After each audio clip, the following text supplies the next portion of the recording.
I'm excited, man, just to talk to you guys. I always try to talk about something new that I've never talked about because I never want you guys to feel like, oh, I already heard him talk about that. So anytime I do stuff like this, I always bring something that I've never talked about publicly. So today we're going to talk about emphasizing multiple income streams for real estate entrepreneurs because I always say you guys are not real estate agents, you are real estate entrepreneurs. All right, so we're going to talk about that today. Everybody good with that? It's going to be a real casual conversation. So I'm not going to even get into who I am and all that stuff because I feel like you guys already know me. We're always together in Clubhouse. But I did just pass a big milestone of $3 billion in acquisition and sales. So, big deal. So, big deal. And I only tell you that to say, like, there's a lot of hard work, a lot of grind, a lot of doors being closed, a lot of people telling me I couldn't do it. We couldn't do it, me and my wife, and we just kept pushing forward. And EXP, and I'm not saying this, if you're at EXP, you know. If you're not, I'm not trying to recruit you, but it's made a big change in our life. It's been life-changing for us running the brokerage. And thank you, E, for staying in front of me with this opportunity. And so I want to give love to you. Thank you, Ms. Murphy, for having my back, being my sidekick. So, and then thank you to all my leaders that believe in the vision. So when I pivoted the name from TM5 to the Tribe, I wanted it to be this exact thing right here. So no matter your origin, no matter your religion, no matter none of that, like we are truly one tribe moving to a summit and a location together. So if you study tribes, right, everybody plays their role. Everybody does their part. Everybody has a mindset that I'm going to do my part, but I'm also going to do what's best for the group. And that's what I've tried to do as I've been leading you guys and what we've tried to do with the tribe. So that's the reason why we did that. So let's get right to it. So Real Estate Entrepreneur with Terrence Murphy was a podcast that I started about 1.5 years ago. Some of you guys have heard the episodes. Some of you haven't. If you haven't, look it up. It's free. I just try to put out information because I'm telling you guys, when I was depressed and paralyzed, if you don't know, I got paralyzed on Monday Night Football from the neck down and had to rebuild myself through neck surgeries, physical therapy, a lot of prayer, and all those things. I looked for somebody to give me some inspiration, some information, some encouragement, be my mentor. But everybody assumed that I was Terrence Murphy, this NFL football player, and I had it all figured out, and everybody was helping me. Y'all ever heard of that situation where everybody thinks someone's helping somebody and no one's helping that person? That was my life. And so what it did is it turned me into an animal, which is fine. And one of the things that my mom taught me is never make excuses and never look for somebody to give you something you can go get on your own. And so that's the mentality that I have. But I'm very passionate about helping you guys have that information so that you don't have to hit your head on the same roadblocks that I did. So multiple income streams is no longer a luxury. It's a necessity. So if you're sitting in this room today and you have limiting beliefs, you came from this background, you came from this socioeconomic status, you are from this culture, whatever it is, man, get rid of all that BS because truly, God put you here at this time to break any generational curses in your way that's stopping you from being who you are supposed to be. All right? We're going to start with that. So it's got to be that one, right? So why not you? So if I ask you today, like it's got to be that one who breaks those generational curses. So why not you? Like really? This room could have been filled with many other people, many other souls, but you're here today for a reason. And that reason is to walk away changed and different, and it starts in the mind. So I'm telling you guys, everything I'm going to talk about today is just like real talk, no fluff, stuff that you can walk away with and really say, okay, that makes sense to me, and I can make a change in the wealth gap, in the income gap, and I can go build my net worth. So no longer a luxury because it's a necessity. Okay, so we're going to talk about real estate investing essentials, mindset, is the first part.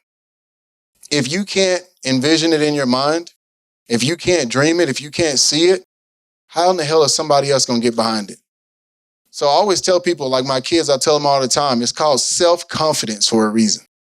Self first. Never let anybody break down your confidence. You got to believe in your dreams first. If someone's in your life taking that energy away from you and hurting your self-confidence, you already know what you need to do with them. This place. So it starts with the mindset, because if you can't receive it in your mind, you will not be able to receive it in real life. A lot of you guys are talking yourselves out of the blessings that God is trying to bring to you because you haven't worked on the mind. And Jabari talked about it earlier because I say it a lot. Thank you, baby, for backing me up on that. He said, amen. So mindset, it starts with, really understanding what that's about. Like, that's really, really important. And so the key is do the hard work, not the hard work. Anybody can work hard, guys, but are you willing to do the hard work? Read the books, sit down and write out the notes, look at the limiting beliefs that you carry, not someone else, from experiences in life. Some of these limited beliefs we have started just with the way we were raised. It started with the way our parents talked to us. All these things are in our lives, but we're not willing to do the hard work, so we can't identify what's keeping us from elevating to the next level in life. And only you can do that hard work. Like, as much as I wanted to help you, I still couldn't do it for you. You got to do it yourself. So do the hard work, not just the hard work. And then know your why. We all have different whys. Some people want to travel.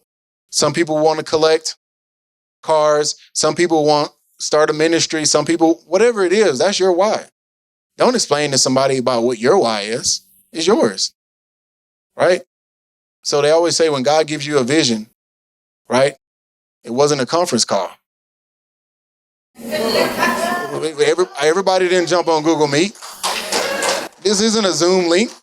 This is me and him, right? So you don't need to get everybody to pat you on the back and say congrats on that. This is for you.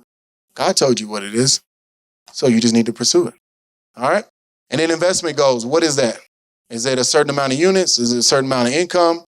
Is it, hey, I want to use this to pay off my student loan debt? Whatever it may be, set the goal. Write it down and make it plain. My mom always told me that. So at 5 years old, I wrote down my goals. I told her I was going to go to the NFL and I was going to go D1. And then in high school, I did a vision board. And I found the vision board. My mom passed a couple years ago and she kept everything. She was a hoarder. She kept everything. And I said it in a positive way. And I found my vision board from high school, and everything that's on my vision board, I achieved. Not one that wasn't on there. So thank y'all. One of the things I even said is I want to go in the first 2 rounds of the draft. It had never happened from the area I'm from. And I went in the first 2 rounds of the draft. I even was so specific. I said, I want to run a 4.3, blah, blah, blah at the combine. I'm in high school, guys. Me going to the combine, running in front of owners and Jerry Jones and all those people, and I ran a 4.3 at the combine. So it takes time. It took me 17 years to achieve that dream. But that's the problem right now. People aren't playing the long game. So you got to play the long game in this game we call real estate entrepreneurship. So 5 fundamentals of truth investing. I'm going to speed up. And then the why behind multiple income streams. This is literally the playbook. This is it right here. So if you didn't hear anything else I said today, hear this quote. To become financially independent, you must turn part of your income into capital, turn that capital into enterprise, turn enterprise into profit, turn profit into investment, and turn investment into financial independence. So when you guys say, how do I become financially free? How do I become wealthy? How do I create multiple income streams? This is the play right here. No different than if we were playing football and I said, go to 15 yards and go right. You go to 10 and go left. You going to score? Not going to happen.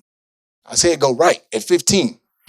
That's why y'all see us in the huddle getting into it. Bro, you're supposed to go right. You went left, right? Well, that's how we deal with it in real life. We're going 12 yards and left and wonder why we're not getting the results. Follow the fundamentals. That's why, I tell people all the time, a lot of times people are trying to sell courses with all the jets and the Lamborghinis and all that. I'm a fundamental guy. I'm East Texas, born and bred, old school mentality, do everything the long way, the hard way. Because when you do it that way, nobody can break it down. It says in scripture, build something on what? Solid rock, right? And so that's what we can do here. So when you ask me, when I'm always saying, you need a career and your money needs a career, to become financially independent, it says you must turn a part of your income. That's where we go wrong. You guys think you got to turn your whole income stream into capital. Part. That means you got to start setting aside money to invest. So they always talk about the wealthy. Literally, all we do is take our income and put it right back into something else. That's how we're doubling up. Okay? So that's the game plan. All right. And then this is important for the tribe. Basically, there are two things in life that will determine the trajectory of your success. And it's in life, it's the people you hang around and the books you read. It's that simple, guys. You hanging around losers, at some point you become a loser. And I think a lot of times we are being loyal to people who aren't loyal to us. And I'll give you this. Anytime people start like shaming you for growing and elevating, it's because you're reminding them of what they're not willing to do, which is go up. Okay? So there's this story that talks about a crow jumping on an eagle's back, right? There's nothing that attacks the eagle. It's one of the top predators. But the crow jumps on the eagle's back. Does the eagle stop and fight him? What does he do? He goes vertical. At some point, the crow's going to get choked out. He can't breathe at that elevation. So we have to elevate in order to go and achieve the things that God has put in our life. There's a lot of times we feel like discouraged because we're not walking in the abilities and the level in which God has called us to walk into. But you got to get rid of that heavy weight in order to go where you're trying to go. So real estate, know your why. This is simple. Let's talk about it. Net worth versus credit. Raise your hand if you've seen somebody on social media, and no disrespect if you're in here and you do this. But if you've seen somebody on social media talking about 18 credit cards. Have y'all seen them? You can get this card, you can get this card, you get that card, get that card, get this card, get that card, get this card, and then you go. And it's like, that's the difference. And that may be an opportunity that you can leverage for now, but that's not a good long-term strategy, guys. I'm just going to shoot you straight. And I always tell people, when you hear about Jeff Bezos, Mark Zuckerberg, Robert Smith, these guys, do you hear about credit? Do you hear about credit cards? Do you hear about income? What do you hear about? Their net worth. So what happens is they don't teach us this stuff in school. So we're playing the game to be over here while the wealthy's playing this game. So Jabari said it again earlier. He stole another one of my stories. But if you play Monopoly and you just play to go around the board and only collected $200, will you ever win? No, you have to buy stuff and you have to play the game the right way. So you guys, including me at one point in my life, was playing the financial game completely wrong. But that's what we were told growing up. You get cash, you go put it in the backyard in the hole. You put it under a mattress. Right? From the hood, that's where I'm from. So we didn't know any different. Rubber band man is what we called it in East Texas. So, I mean, if you know what that is, I don't have to say nothing else. All right? So the fundamental truth is this. What do you ultimately want? What do you ultimately want? And then what is true financial freedom for you? So I want y'all to take 2 seconds and write this down. What is true financial freedom for you? Before I tell you what I think it is. Just take 10 seconds. What is true financial freedom for you? What is that? Like, really, what is it for you? And if you're having a hard time writing that down, that means you need to go do some what? Hard work. It's time. True financial freedom is being able to go and do whatever you want with whoever you want, whenever you want, for however long you want. There you go. Raise your hand if you wrote that down. Okay. We've been in Clubhouse together too much. So when y'all all get to that point, call me because I'm trying to hang out with y'all as long as you can. Hell, y'all might already be there. Bring me with you. So let's jump right into this. Investment goals. Anybody know, you've heard me talk about this good debt versus bad debt? As you guys try to digest what that means, you have the Dave Ramsey people. You have the Rich Dad Poor Dad people. There's a lot of different so-called leaders out there, and a lot of them are. But I'm telling you, figure it out for yourself. This is how you separate good debt versus bad debt. If it pays you, it's good debt. If it doesn't pay you, it's bad debt. So I know people who are like, well, man, if you buy a car, it's a depreciating asset. As soon as you pull it off the lot, it's not worth anything. But I know people, some of my friends in Atlanta that bought 10 cars, have them on Turo, it covers their note, and they cash flow every month. So then would those 10 cars be good debt or bad debt? Good debt, because it's paying them. But we see it as bad debt because it's a depreciating asset. This is going to be a debate. Hopefully I don't completely split the room. Is your personal home good debt or bad debt? I already knew it. I already knew it. Go back to the meeting I said earlier. Does it pay you or not? Raise your hand if you get paid by your house. We got 1, 2, 3, 4. Look, I knew that was gonna split the room. We can talk about that on Clubhouse on Monday, y'all. All right. And then obviously analysis and due diligence. Everybody knows what due diligence is. And then capital stack. Y'all know what capital stack is? Okay, so capital stack is how you're gonna fund the property. And the more you elevate and buy commercial, multifamily, developments, you need to fill in your capital stack. So like right now, I'm working on buying a business that did $65 million in revenue. Well, in order to buy that, can I just show up and write a $65 million check? It probably doesn't make sense. So I have to create a capital stack in order to buy this business, okay?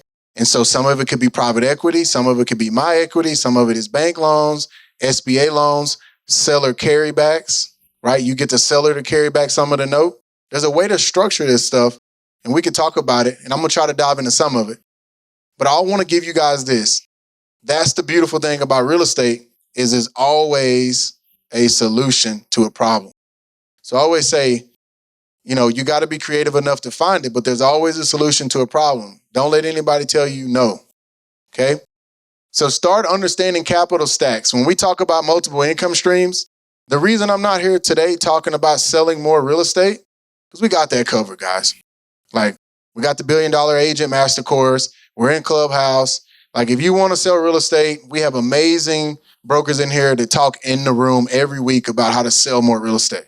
So I'm not talking about that today. I'm talking about how do we take the commissions and take a portion and go create more income streams. So here's 5 fundamentals of investing. And I want you to take a screenshot of that. I'll put this in, I'll put it in Workplace so y'all can have it if y'all need it there. So leverage, velocity of money, inflation, savers never win the money game, and financial statement. Now, have you guys heard about any of this in school? No. Exactly, right? Because they don't want you to know this information, right? They don't want you to know it. They want you to keep doing what they told you to do. Get a degree, get a job, wait till you're 65, have a 401k, maybe retire, maybe work till we're 90. So leverage, velocity of money, inflation, savers never win the money game, and financial statement. So this is an example of a capital stack. This is just a simplistic way of looking at a capital stack. So if you guys have invested in GP deals, multifamily, they have a capital stack with visuals though, just like this. So financial leverage is the use of debt to buy more assets. Leverage is employed to increase the return of equity. Now there's a thing called being over leveraged. That means you're just putting down 5%, boom, boom, boom, boom, boom. You're doing the Burr method, you're pulling the cash right back out, you have no equity. That's when you get out of balance. So a good loan to value over time as you build your portfolio is 50-50. Now in the beginning, you're gonna probably be at 20-80 or 75-25. Y'all tracking with me? 20-80 means I put down 20%, I took debt out on the 80%. Y'all tracking? Okay, so on this, understanding leverage is assets, equity, and debt. Now the example I always give is that you guys can go buy a Starbucks right now. There's one for sale right down the street, actually. And the cap rate is 5%. So when you see cap rate and these commercial brokers make it look all complicated, it's not that complicated. I'm gonna give it to you this simple. So the cap rate means the return on equity if you purchase that property. So let's say we bought, I'm just gonna say $1 million Starbucks at a 5 cap and I paid cash. What is my return on my $1 million? Anybody know? 5%. 5%. Okay, so if I buy that same Starbucks, $1 million, and I put down 200 grand, I get debt on the 800,000, right? Is my return gonna go up or is it gonna go down? It's gonna go up. It's right there. So financial leverage is using debt to buy the assets to increase the return on equity. So because I only put down 20% versus $1 million, my return is going to be higher on the same cap rate. Y'all tracking with me? Y'all with me? So that's where the wealthy use debt, right? And so I'm not going to get political because I hate politics. But if you've heard any interviews from Donald Trump, he's always talking about this. And I'm not going to get into yes or no about him right now. We can have that conversation another day. But the point is, he talks about buying big assets with debt. So he's playing the money game. Now, let me give you all this. When you listen to Dave Ramsey and he tells you no debt, pay everything off, don't take debt at all, and you wonder why your net worth isn't going up because you're not playing the money game.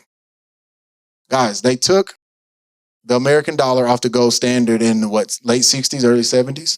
When they did that, now, how can you save something if they're going to print another $1 trillion over the next 12 months? What happens when there's more supply? It dilutes the value of what? Our money. Y'all tracking?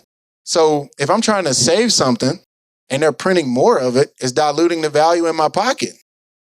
So then I have to do what? I have to use leverage in order to get a return. So when I first got into this at 22, like I told y'all, I was paralyzed, depressed. I had neck surgery, which is the scar on my neck. I have 4 screws in my neck. And I was trying to figure out what my life was about. And I just started reading these books and trying to figure it out. And from this point, like the bulb went off. I was like, I got a degree from Texas A&M. I don't know any of this shit. Yeah, for all the Aggies in the room. And then obviously when I started going home talking about this stuff, people were looking at me like I was speaking another language. So then that's how I became a lone wolf. I was already a lone wolf, but I'm like, well, I'm just going to go at it alone. But now you don't have to do that because I'm giving you the roadmap and it's right here. All right, we'll keep going. That's leverage. All right, velocity of money. Velocity of money is the frequency in which one unit of currency is used to purchase domestic product goods. I'm going to skip all that. It's the number of times $1 is spent to buy something. So the key thing to this is the services per unit of time. So velocity of money means, let's say I put that $200,000 into that Starbucks. That $200,000 is the same $200,000 I had. Let's say I refi out in 3 to 5 years. Once my loan to value is good, because we know commercial loans do what over time? Starbucks is paying me more rent every year. Now I'm creating more value. My NOI is higher. So I have more equity. I can pull my equity back out. Now that original $200,000, I can roll into another property. That's the velocity. That means it's moving from units. It's the same dollars that I had. Like if you look at the serial number on it, it's the same cash. I'm just moving it to another asset. Now, people call it the Burr method. If you do it too fast, y'all already know. If I go get in a Corvette right now and drive it too fast, what's going to happen? I'm going to crash. So make sure you balance it and don't do it too fast. You got to know when to do it. And then that's how I create velocity. Now, last thing, that same dollar, did I have to work for it again? You didn't have to work for it again. That's the correct answer. You don't. It's the same dollar. So for all you guys that are going out saying, I got to sell my way into financial freedom, do y'all see what I'm saying? So you put this group of agents, 10 agents over here who are just selling millions of dollars and not putting it into assets, they're going to keep chasing the next listing. You give me 10 more agents on this side of the room, we're going to sell half of what they're selling. We're going to take a part of our commission and go invest it. I guarantee in 5 years, our balance sheet will be way more than theirs because we're running the right plays. So that's the velocity of money. I'm just throwing this stuff at you guys because I don't want y'all to just keep selling more fucking real estate. We need to go invest and we need to create multiple income streams. So understand the impact of inflation. Now, if y'all were in Clubhouse 2 years ago, y'all heard me singing from the rooftops about inflation. And everybody was kind of laughing me out of the room. And we hear you, Murph, you're on another rant. What the hell did I say? 8%, almost 9% last year. If you just saved all your commission last year, you lost almost 10% on your money. If you take every person in this room, you take our total sales. I think as the tribe, we were at about 400 million in sales last year. Do that times 0.0275%, which is a lower commission rate than 3%. If you take $400 million of real estate, let's just say times 3%. Look at how much money that is, right? Stay with me. Hang in there, right? And if we just all saved it, 10% eating away that commission, which was millions of dollars, would go away. What sense does that make? Why are we out sacrificing our time with our family, working on Sundays and Saturdays, working after hours, showing in this fucking heat right now? It's a grind.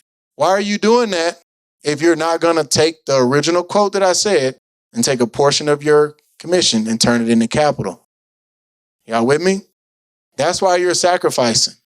And I'm giving y'all the game. Like I'm telling you, nobody's talking about what I'm talking about. Go find it. Look on Instagram, anywhere. They're not putting it in this position because there's nothing sexy about it. Like I'm not trying to sell courses. I'm giving y'all the real game to build wealth. Okay? All right. Good debt versus bad debt. Investments and liabilities. I don't have time to get into that right now. But the key thing is understand what a liability is. Understand what an asset is. You can't save your way or sell your way into financial freedom. Because a lot of times people, if I would have asked you guys, I could have set y'all up, but I didn't do it to you. But I could have said, who in here believes you can save? And there would have been a bunch of hands raised. Then I would have said, who in here thinks that you can sell millions of dollars and that'll make you wealthy? I guarantee people would have raised their hands. And then I would have told you, you can't save or sell your way into financial freedom. All right, so I'm almost done. Y'all hang in there with me. But look at the American dollar, the purchasing power. What's happening to it? It's a fiat currency. Y'all know that, right? Fiat currency meaning it's backed by debt, not by gold, not by a tangible asset. And so as it goes down, you got two options. One, you can go out there and work another 80 more hours a week and try to keep selling more real estate, because that's what real estate agents always say. Well, next year I'll just sell more real estate. You can't sell your way into financial freedom. And that's why I'm telling you guys, if I get hit by a truck tomorrow, y'all carry on my legacy. I'm telling you guys the real game, and y'all got to be able to tell people this because they don't know. They're just chasing more sales. They're chasing more designations, ABRs and SRSs and all that BS that our clients can't even read anyway. They have no clue what any of that is. And I have it all. Don't get it twisted. I'm in the same boat with y'all. I'm not in here talking to y'all like y'all are over here and I'm over here. I'm in the same bucket. I'm a real estate agent too, so I'm just telling you the game though. Financial statements. This is simple. These are statements that outline an individual's assets and liabilities to reveal their net worth. So it's assets minus, read it for me. I'm going to make y'all stand up in a second. Assets minus liabilities. All right. So we got to understand that because that's how we're going to reveal our net worth. And then guess what?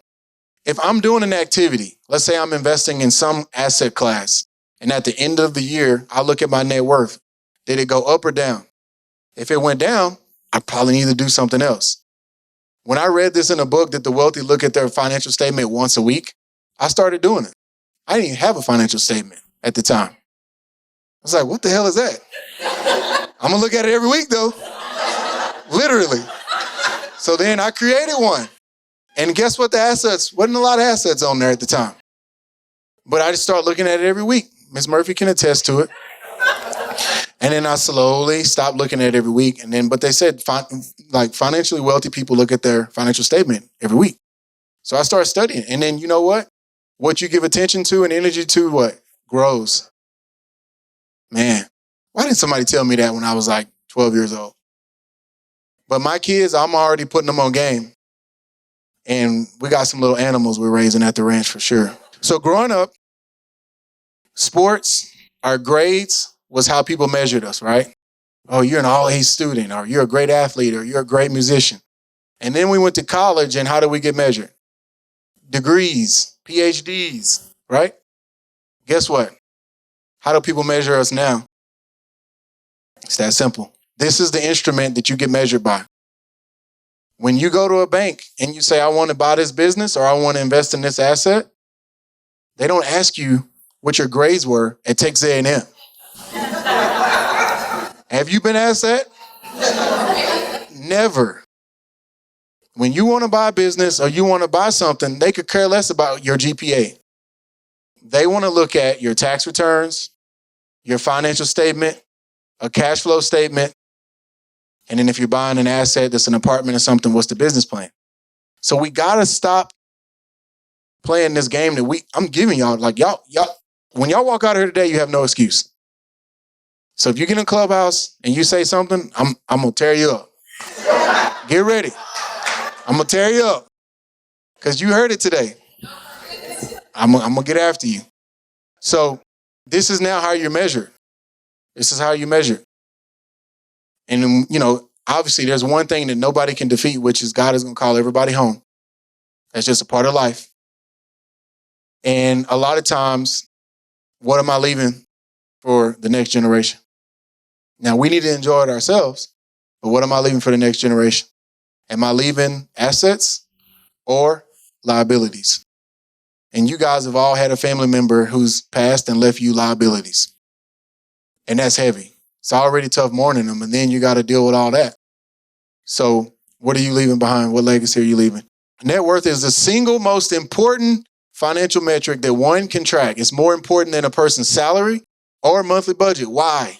It represents the sum total of your entire financial life, reduced to a few numbers. It shows all the assets you've accumulated over your lifetime. It shows you all of your current debts, and the difference between is your net worth. The key to financial freedom and great wealth is a person's ability or skill to convert earned income into passive income / portfolio. Now, I'm going to give y'all a personal story real quick. When I made it to the NFL, I was around the best of the best, truly the best athletes in the world. We don't get the credit for how fast we're moving and how physical everybody's playing. It doesn't look like that on TV. But if you get out there and put the pads on, you will recognize it really quick. And the doctors, the staff, the nutritionists, it's truly the best 1% in the world. But the thing that really blew me away is how many of those people put that kind of effort into making the top 1% of something, and then they gave their money to a stranger and told them to manage it. So you guys have probably seen like the Netflix Broke series and those kind of things, and people parade around the athletes that go broke. And it saddens my heart because I know how hard they work to get to that level. So my encouragement to you guys is don't be those pro athletes. You guys have worked your ass off to become great real estate professionals, great brokers, great agents, selling millions of dollars of real estate. Take the same energy that you did to build your career in sales and put it into your financial career. Okay? So you have to have a career. Your money has to have a career. Hear me. You have a career. Your money has a career. If you try to be the career and be the money, you're always going to be chasing the next sale. Last two things. There's multiple ways you can invest. Real estate asset types, residential development, commercial, multifamily, self-storage, industrial, land. And then you need a career. I already talked about it. Creating passive income streams. This is real good. Entrepreneurship and business. I always tell you guys, when you move from that first quote and take a portion of your money and turn it into capital, buy two things. Buy businesses, buy real estate. Buy businesses, buy real estate. That is my playbook. That's the whole $1 billion agent model. Go learn how to sell $1 billion. Take the money from the sales, buy businesses, buy real estate. And here's how you value the businesses. EBITDA. Anybody know what EBITDA is? You were in accounting in college? There it is. If you were in accounting, I know you hated it just like I did. All right? EBITDA. Anybody want to tell me what EBITDA is? Earnings before interest, taxes, depreciation, and amortization. So that's how you value a business, is you buy it on a revenue multiple or an EBITDA multiple. So if you guys decide to buy a business, I'll help you if you need me. Distributions is how you get paid once you buy the business. So a lot of times when y'all look at these people have these multi-billion dollar companies and you're like, why isn't he paying taxes? Because there's a way to hide it in the distributions because it's not earned income. So we can talk about that another day. And then SDE, which is seller discretionary earnings. Well, if it's discretionary, what do you think the seller's doing with it? Whatever the hell he wants. So that's why they're not being taxed, guys. But we're just out earning, more earned income. This is Robert Kiyosaki. I didn't make this quote up. You have to create an ability or a skill to convert earned income. When you figure that out, y'all all be wealthy. When you can convert earned income, it's a game. It's a wrap. That's it. I got time for Q&A. What are a couple books you have suggestions for to read to get started? Untethered Soul. Y'all know that was coming. Untethered Soul. And then this one is a good one. Why the Rich Get Richer.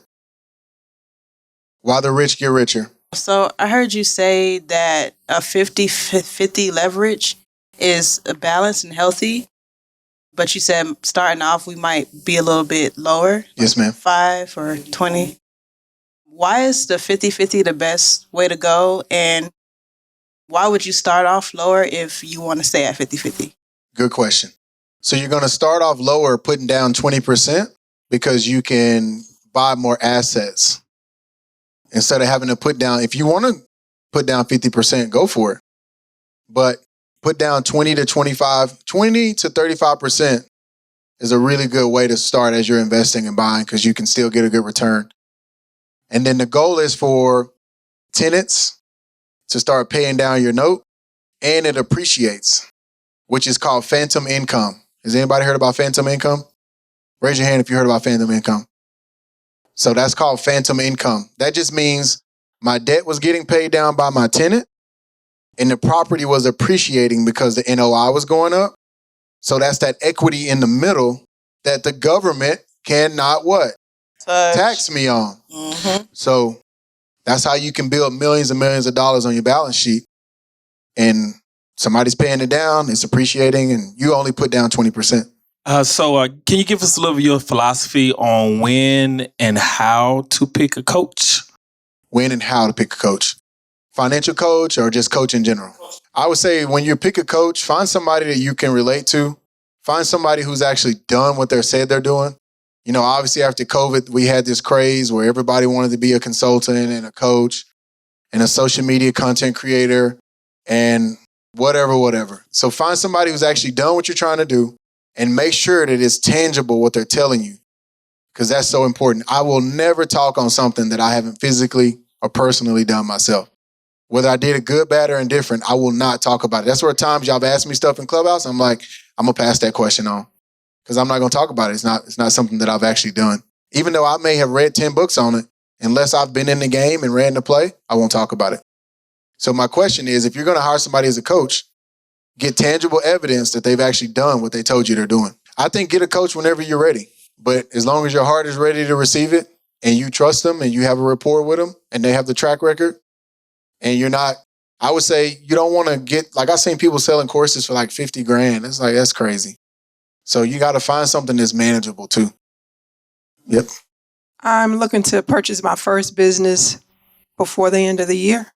So in looking at the types of businesses, if you would have any suggestions, recommendations, type of businesses for myself, I came up with a number of about 150 in seller's discretionary earnings as a minimum. But if you could talk to that process, particularly about the first one. The first one? Yes, ma'am. I would say what kind of, going back to the original quote, how much capital do you have to put down? So really understanding that, you don't have to tell me. We can talk another day.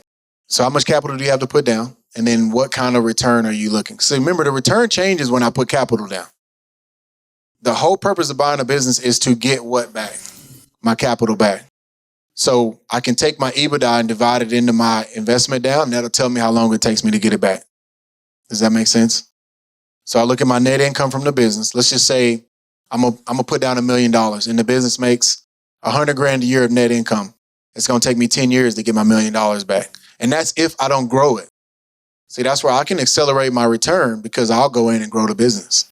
So instead of making 100 grand that is made every year, I'll get it up to 200 grand. So now I'm gonna get my investment back in 5.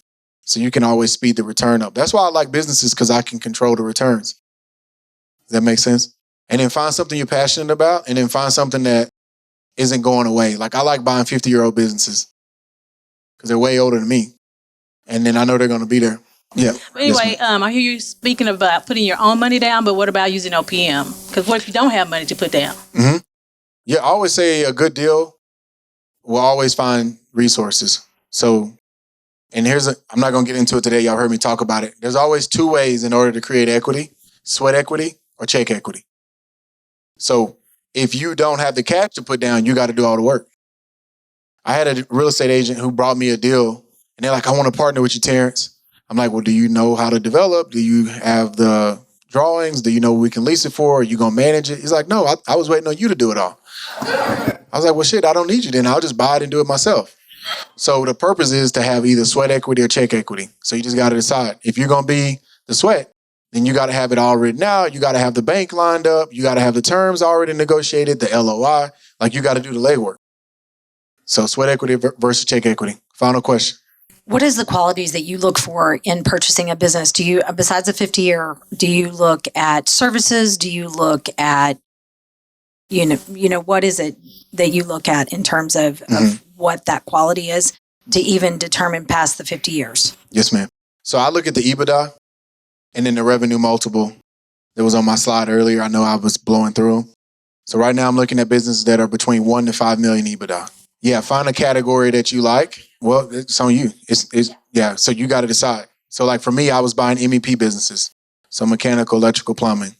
And then I would roll them up. The goal is a roll-up strategy. So buy one, then buy another, and then start rolling them all under one brand. That's the way. All right, y'all. Thank y'all so much, man. Appreciate you.